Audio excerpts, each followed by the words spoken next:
আল্লাহ তাআলা কবুল করুন, বলেন আল্লাহুম্মা আমিন। সংগ্রামী বন্ধুগণ, আমি শেষ করতে চাই দুটা কথা বলে। একটা হলো, বাংলাদেশে কিছু দল আছে আমাদের, আমি কোনো দলের সমালোচনা বা গীবত করার জন্য বলছি না। আমরা আল্লাহর আইন চাই। মুসলমান হলে কার আইন চাওয়া উচিত? আল্লাহ। তো যেসব দল আল্লাহর আইন চাই না, ওই দলে কি ভোট দেওয়া উচিত? আপনার বিচার করে বলেন, যেসব দল আল্লাহর আইনের কথা বলে না, সেই সব দলে কি ভোট বা সমর্থন দেওয়া উচিত? যারা আমার নেতা, তোমার নেতা বিশ্বনবী মুস্তাফা, বলেন একটু দলে কথা বলেন, বলে না।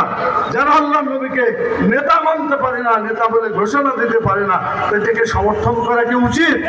মোটেই উচিত না। আমাদের সাংবাদিক বন্ধুগণ যারা লেখে, কলম দিয়ে লেখে, ক্যামেরা দিয়ে মানুষের কাছে ছবি পাঠিয়ে বলে, এই সব কথাগুলো আমরা বলেছি।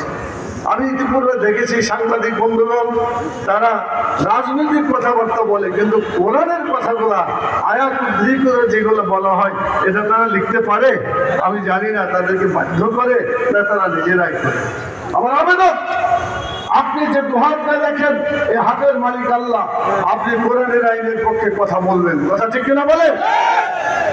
আপনি ক্যামেরা দিয়ে ছবি তুলছেন, এই ছবি যাতে কোরআনের আইনের পক্ষে, হাজার হাজার লোক বাংলাদেশে আছে, লক্ষ লক্ষ লোক আছে, এই ছবি দেখে আপনি প্রমাণ করবেন বাংলাদেশের জনগণ মানুষের আইনের পক্ষে নাই, আল্লাহর আইনের পক্ষে আছে, কথা ঠিক কিনা বলেন?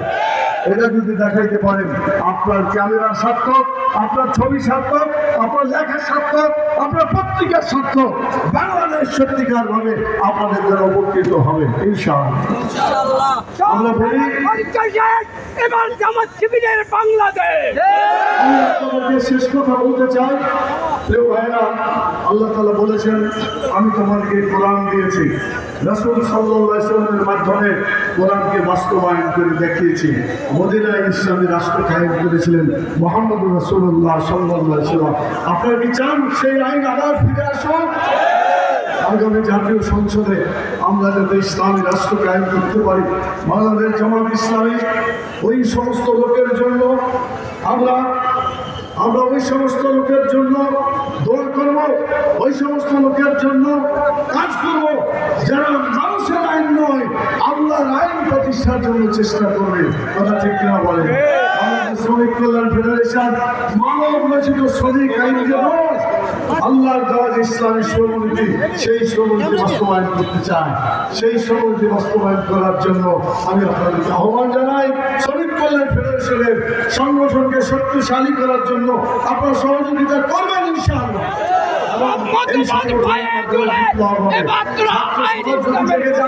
শ্রমিকেরা যদি জেগে যায়, বিপ্লব অবধারিত, এই বিপ্লবকে কেউ ঠেকাতে পারবে না ইনশাআল্লাহ।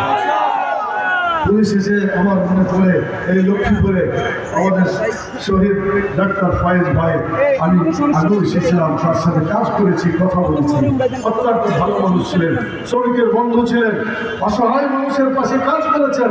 তিনি শুয়ে আছেন পাশেই আপনাদের এখানে। এছাড়াও অনেক শহীদ হয়েছেন, বিগত 24-এ 5ই আগস্টে অনেকে শহীদ হয়েছেন, আবার অনেকে আহত হয়েছেন। আসুন আমরা সেই শহীদদের জন্য দোয়া করে আমাদের প্রোগ্রাম আজকে শেষ করি। তো তার আগে আপনার দরুদ শরীফ পড়েন, হাদিসে আছে দোয়া করার আগে যদি দরুদ পড়েন তাহলে সেই